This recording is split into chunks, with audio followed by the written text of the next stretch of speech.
Hello and welcome.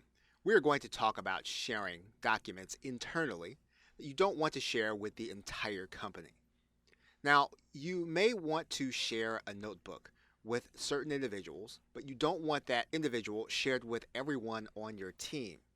If that's the case, you are still going to create a if that's the case, you're still going to create a notebook for your team,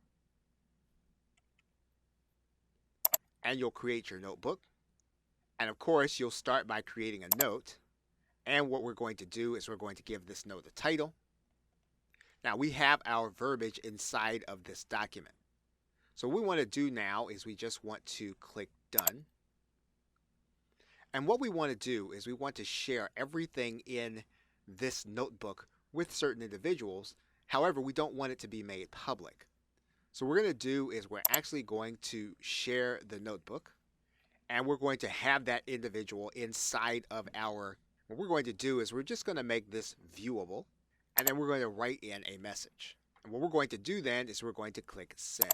Now in this particular case, if we were to look at this notebook and we were to go to Modify Sharing, what you'll see here is that this notebook has not been published.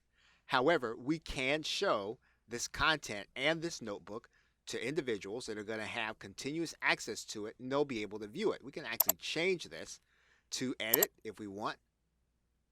And so what we've done is we've actually set up a way to have a personal or private conversation with one of the team members without the entire team being involved ahead of time.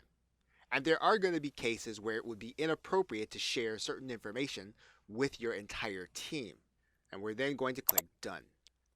Okay, so with that, thanks, and I will see you in another video.